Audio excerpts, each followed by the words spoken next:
What's going on, everyone? My name is Nicholas Merton here at DataDash, and today is June 15th of 2018.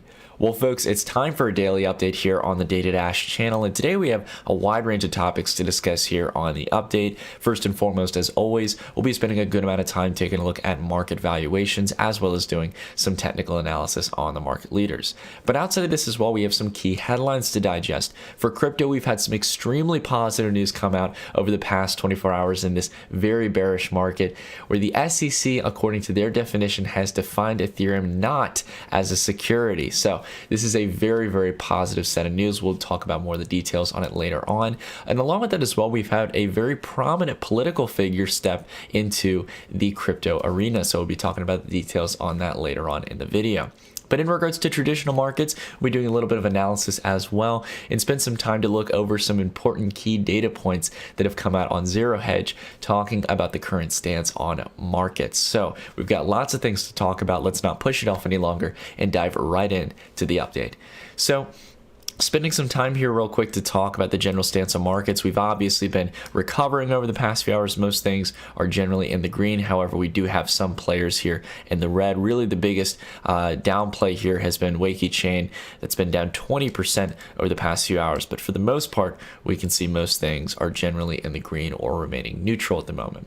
This has been generally due to the fact that we've been able to see Bitcoin recover a tad bit over the past 48 hours in the market. We've been seeing a nice rebound in market valuations, up about $20 billion from the lows we saw. However, we are still at a stark difference from where we were back at the beginning of May here, folks. It's been 2 months, almost 2 months of brutal correction that we've seen in the market, where it's been pretty much a correction down from $470 billion down to $260 billion, more than a $200 billion drop in market valuations, almost a 50% correction. So really, really nice to see that we have this nice discount opportunity. As we take a look at the year here, it's becoming clearer and clearer that we're getting close to the lows here, potentially, where we could possibly be seeing at least a rebound of some sort. It might not be the absolute bottom in the market, but at least a rebound here. So we'll be talking about that with Bitcoin over the next few days, and we'll be talking about what we'll be looking for in regards to the TA side of things in just a bit.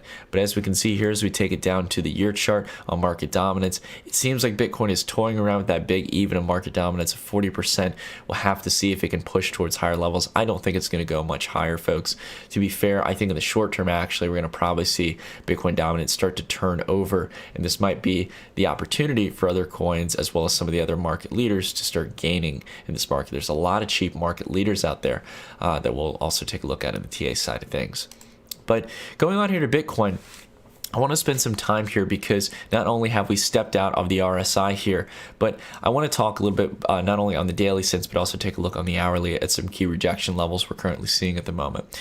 Right now, we've gotten a nice general, what I think most would see is generally an engulfing candle where we're able to close on the last day of sell-off price action, and we're currently holding around the highs here very nicely in regards to Bitcoin's price.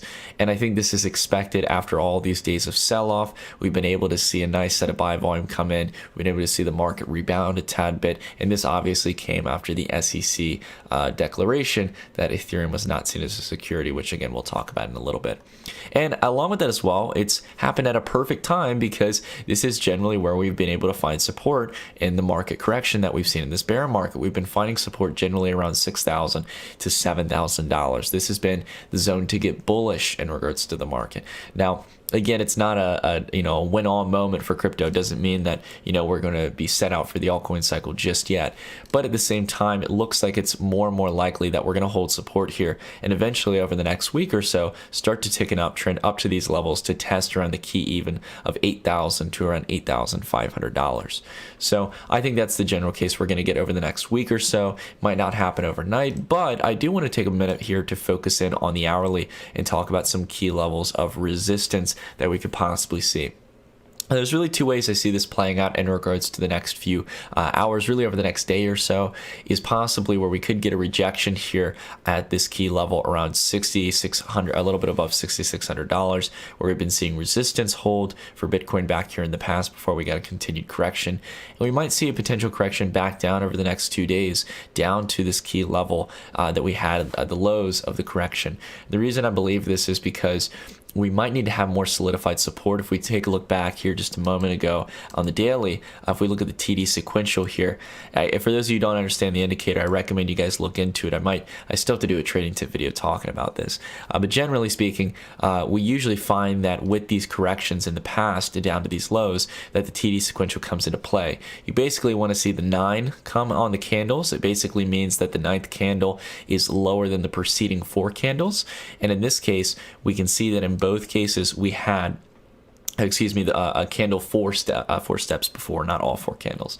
But we can generally see that the TD sequentials worked on both corrections down here. It's called the bottom on both plays here. So I think as much as I want this to tick up, the TD sequential has been used very heavily on the daily and crypto markets.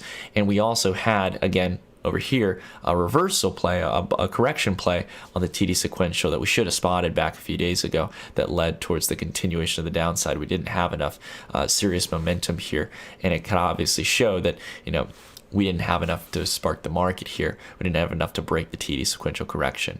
So in this case, we've got a reversal play here potentially if we can get a 9 on the chart. But that would mean that we're most likely going to see this come back and roll down to these lows to see if it can test support again and get a double bottom.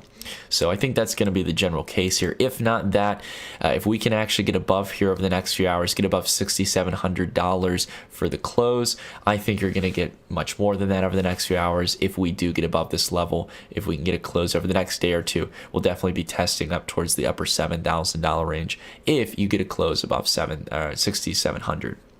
So that's what I'm generally looking for here. This is really your key level of resistance over the next few hours. So keep an eye on that. See if it can get past this general line of support from the past. Again, previous resistance tends to become new support, as well as previous support becoming new resistance. That's the big key here. And definitely know that we are on the cheaper side of things in the grand scheme. So I think over the next week or so, I'm definitely bullish on this market, so long as we can hold above the previous lows. Going on here, let's go ahead and take a look at Ethereum. Ethereum right now definitely correcting a little bit of its gains from yesterday. We had a very, very nice pop-up off the Ethereum security news, but I think it was a lot of buy the hype, sell the news, as most general jump-ups are in the market at the moment. It just seems like there's nothing that can really hold in regards to the market at the moment. But luckily, we definitely have seen some positive price action nonetheless, and it is still holding quite nice comparative to most market leaders. So in regards to Ethereum, I'm hoping that if we can hold at these levels, if we don't actually go down to retest these levels, we'll probably get a continued pop up in the market again once Bitcoin holds at the key support. And again, I think you've got a good amount of price range to gain testing towards these highs and potentially going higher if we do move into an altcoin cycle. But again, Ethereum has already had a nice rally, guys, so we don't want to get too eager, but I very well feel it could come back up to these highs over the next few weeks. All right, going up to Ripple, the third largest player in the market. XRP holding quite nice at the moment. Again, we've been generally kind of stagnant at the moment in regards to Ripple. There's not too much of a concise trend. Some people would say that we'd possibly be wedging in at the moment. I think the major thing you want to look for here is how it's holding up in the 200-day. I haven't been doing too much TA on it because I think you're going to get a falter through the 200-day, but if we get an altcoin cycle and it continues to hold, we might see this become yet another momentum play again in the market. So at the moment, not too much TA you can do. RSI is relatively neutral comparative to Bitcoin, so nothing too much at the moment. You might see it come back down, I think, probably down to around the 80,000 Satoshi range. We've held support here to not just 2 times in the past, multiple times in the past here. So that might be nice if we can get that. In regards to Bitcoin Cash again, still looking like at least it needs to come down to this level here, down to the lows. We'll have to see if it can do it. For me right now, though, not making any trade, nothing too concise on the trend here for Bitcoin Cash. EOS, let's take a look at EOS here. EOS bouncing a little bit off after the mainnet launch. Finally came through the other day, and we definitely saw a nice bounce here around these lows, around 150,000 Satoshis. The big even has been providing a nice level of support for EOS. We saw a rebound over here as well as over here, and now we are starting to see a flag on the hourly, so it might continue a little bit higher, retest towards that price range around 180,000 to 200,000 Satoshis. Definitely going to be keeping an eye out for that. Going on to take a look at a few more. XLMBTC. Let's go ahead and take a look at Lumens here. And as always, I picked the wrong exchange. I always forget. Taking a look here on Bittrex. We're still here in the wedge. I think what you're going to see here with, again, Bitcoin potentially turning over for another day or so back to the lows, I think you could see lumens come down, touch the lower part of this wedge. We might really get a serious breakout on this one, guys. So just keep an eye on this. If this keeps forming in the wedge, we could either get a really good breakout or a breakdown to the downside. Again, that's just what the wedge does. You can't really pick a side if it's just a standard wedge. You have to wait till you get a pop out amongst the peak of the wedge, or a breakdown below the lines of the wedge. So again, we're going to keep an eye on this. Not too overbought compared to the Bitcoin, actually towards the lower side of things, getting close to being oversold. So if we get a dip down towards the RSI going to 30, and we can see this revisiting the bottom of the wedge here, that would be very, very nice. Going on here to take a look at a few protocols. ADA, BTC, Cardano holding quite nice again at that level of 2,500 sats. Keeps on wanting to hold here. We get buying volume every time we get at these price ranges. You can see the buying candles are outweighing the selling. Nothing too serious. Again, we're taking a look at Bittrex, so we might want to take a look here at Binance here. Again, same exact story. Sell side, not that much. Buy side coming in hard at 2,500 sats. It's a big key level to look for. And again, a nice discount from 4,000 sats. So going to be keeping an eye on ADA here. Might provide a good opportunity to do a little trade, at least back up to this range, and possibly retest the highs if we get an altcoin cycle. Take a look at Icon here. Icon, again, same exact case. The protocols are getting bought up here at these lows around 3,000. We've held support here.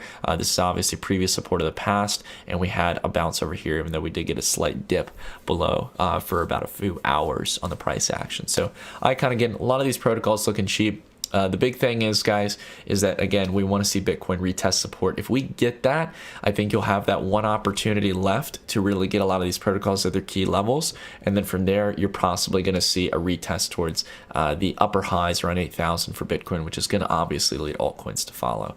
No different here with Icon. Take a look at Wanchain. Someone has asked me to take a look at Wanchain. Guys, again, this needs to come down. I think when we get that extra rollover in Bitcoin, hopefully, you're going to see Wanchain come down to about 4,000 sats. And if it retests those lows, which it needs to do now that it's completely gone up and downward, pretty much imitating the price action back to the downside, we need to see this touch 4,000. It would be very, very healthy for it to come down and test that support level to validate that it can hold that valuation in the market. Again, it's at the RSI. It's relatively oversold at the moment. But again, it's got enough room, I think, to possibly come back down. You can take a look at the hourly here and see the general trend. It's rolling back over. I think you need this to double bottom, break through the double bottom, and go through and retest that low. It's not that far. It's just about another 500 sats. So I think you could see that. All right, going on here to take a look at a few players. Someone was asking me to take a look at Corkchain here. This had a lot of excitement for most people. Corkchain at the moment looks like it wants to come back down again and retest these lows. I don't doubt it for a second, guys, as much as you've been seeing some big candles on the hourly coming in. Again, you've got a lot of Corkchain that's going to get dumped over the next few days. Not knowing that specifically, I just know that there's a lot of people who are flipping it because it multiplied over and over from the pre-sale levels. Just going to be transparent with you guys on that.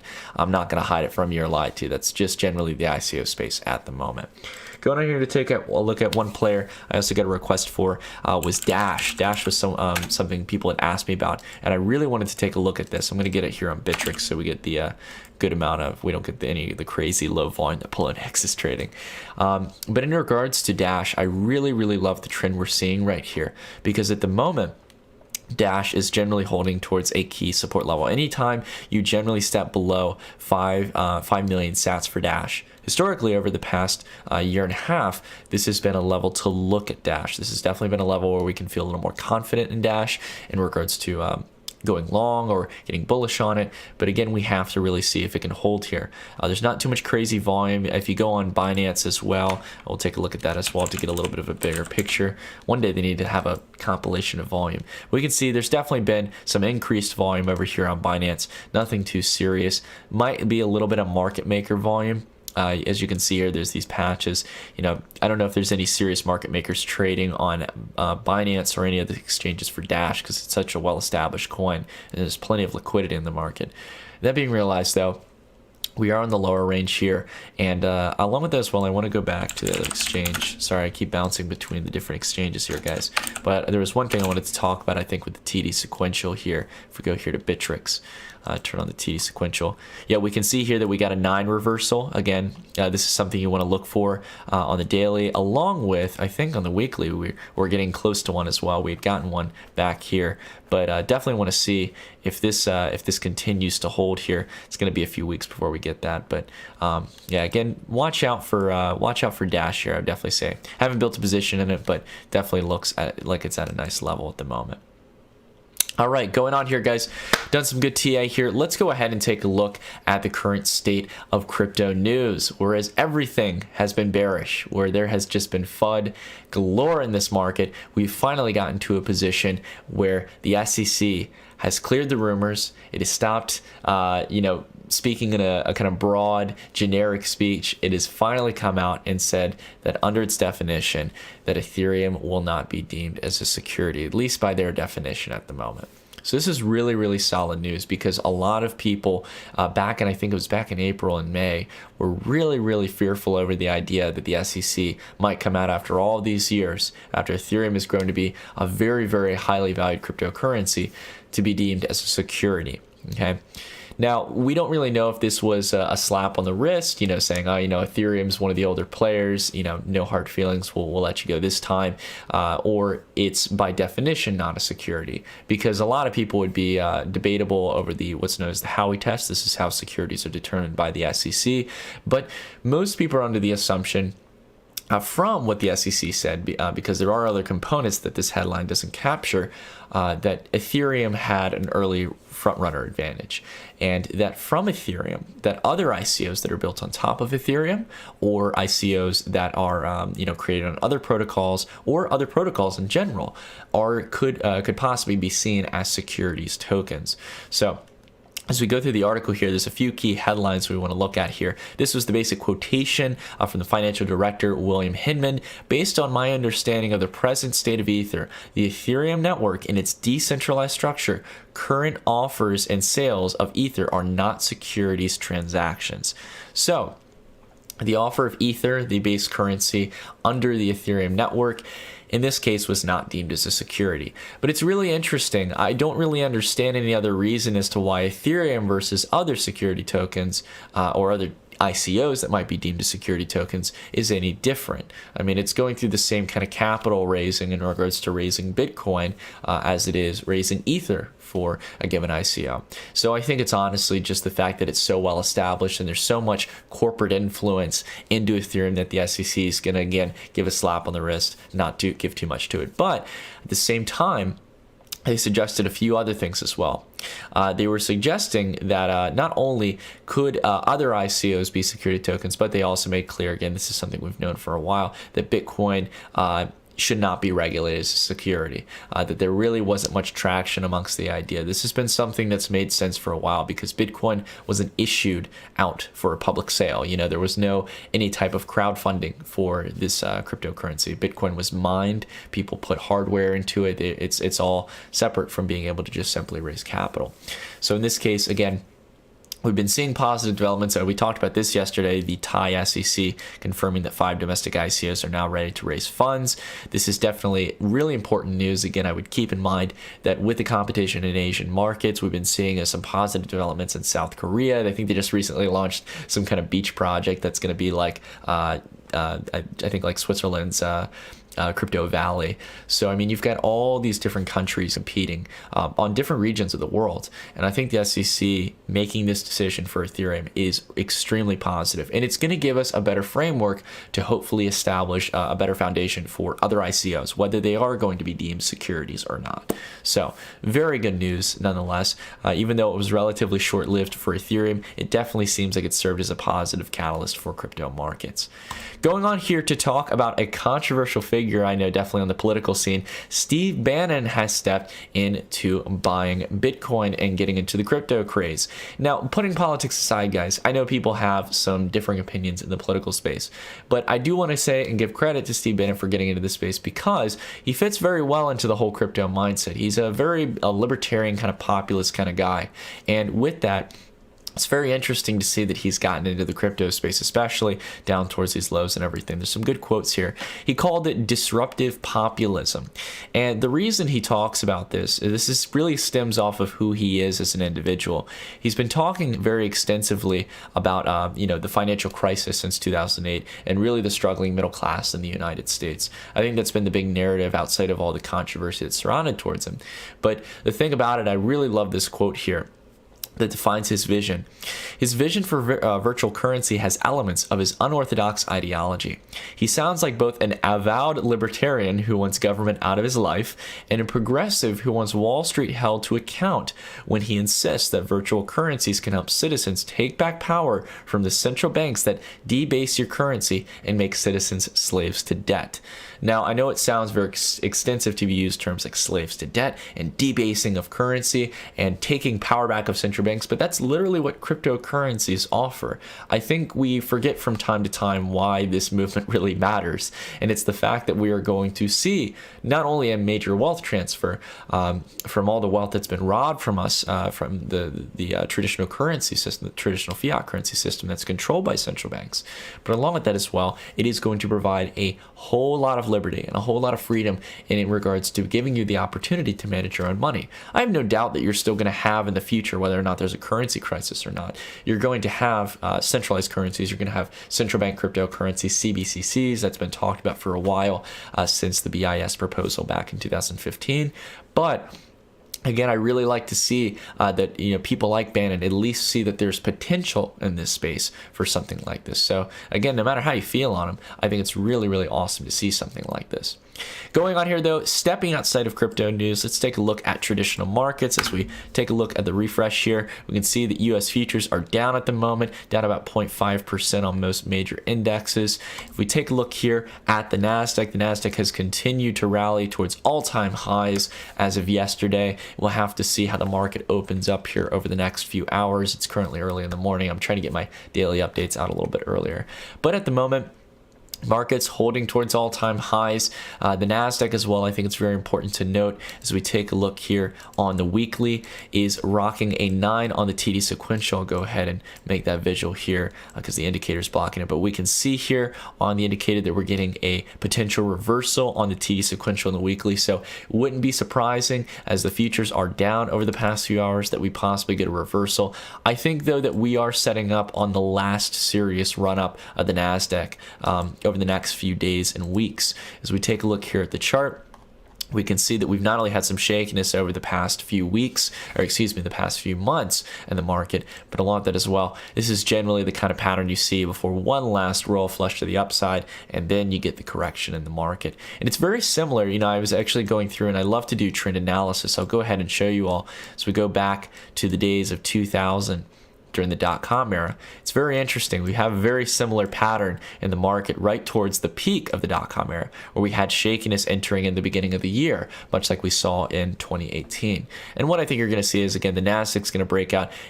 What you're possibly going to see, I think, this week is, now that we've gotten above those levels on the Nasdaq, you're going to see the Nasdaq make support at previous resistance. We're a little bit above the highs. And then from there, you're going to have a crazy rush. I think Apple is possibly going to go up all the way towards, I think, $200 a share, which is going to, I think, put it at $1 trillion valuation, as well as Amazon. I think Amazon's going to go to $2,000 a share, which will be $1 trillion valuation as well. And we'll talk about that later on in our article, just the crazy valuation in tech companies at the moment. And then from there, I think you could really see a stark correction.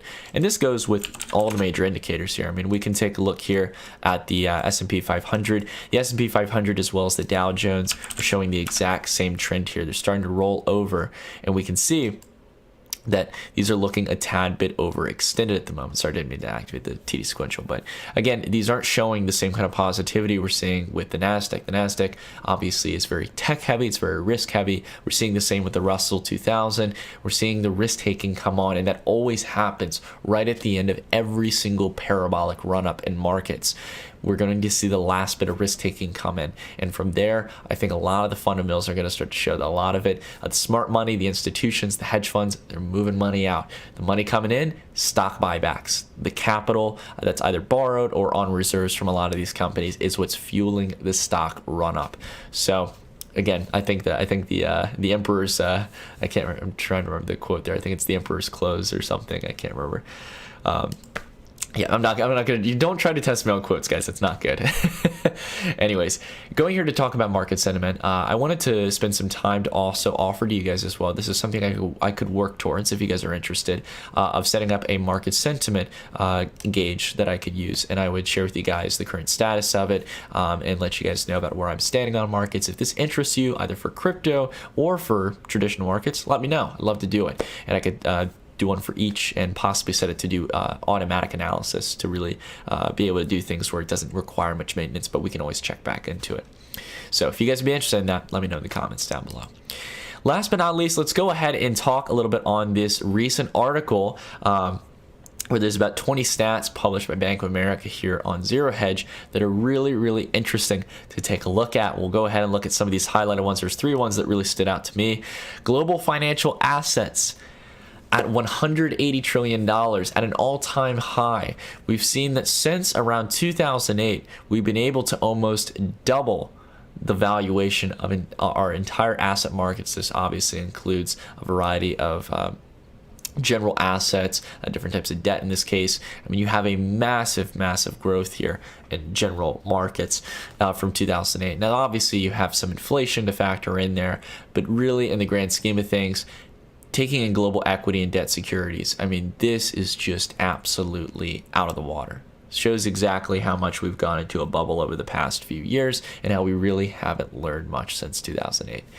Going on here as well, we can go to our second statistic here, the number of listed equities on the New York Stock Exchange. This might surprise a lot of people. A lot of people have been hearing about the craze in IPOs over the past few years. Many people have been talking about all the big tech companies, Facebook, Twitter, Snapchat being one of the big recent ones that's pretty much plundered over the past few weeks.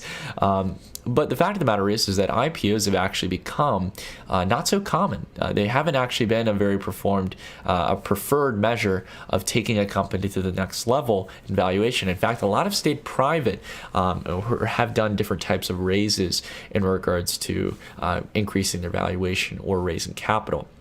In this case, a lot of companies are not getting listed on the New York Stock Exchange, and it has to do with the change of the IPO model, which, going back to crypto, has shown that the ICO model could serve as very effective for a lot of different companies and ideas. Going on to the third statistic here to wrap up this, the tech sector, again, I want to emphasize this. This is absolutely ridiculous. The tech sector right now in the US is outweighing practically every other market in the world combined, with a $6.6 trillion valuation. That being mostly made up of major companies like Apple, Amazon, Facebook, and Netflix. A lot of these big players that have come up out of nowhere. And it's crazy as well to think that, as well, these are some of the largest companies here: Apple, Amazon, Google, Microsoft, Facebook, all tech companies. Whereas back in 2009, ExxonMobil, GE, China Mobile, Microsoft, and Gazprom, one of the largest energy producers based in Russia, used to make up the largest companies in the world. It was First Energy and a lot of the original hardware tech, but now it's stepping into a lot of the hardware and software tech in the world. It's absolutely incredible. It's really incredible to see the change. And I can understand it. Trends have changed. Tech has definitely taken over the world. But, when you get towards areas in time where people like Jeff Bezos have a net worth of $140 billion off of Amazon stock, almost becoming $1 trillion company when it barely produces profit, you have to ask yourself if markets have gotten a little bit irrationally exuberant. Anyways, everyone, that's it for the daily update. Thank you all so much for watching. What do you all currently think about traditional markets as well as crypto markets? I'd like to hear down below in the comments what you guys think about the news that we talked about today. And if I missed anything, please leave it down in the comments down below. Anything I should watch out for. Let's get a discussion going down in the comment section. Anyways, everyone, that's it for the video. Thank you all so much for watching, and I hope you all have a wonderful rest of the day. I'll see you all in the next video.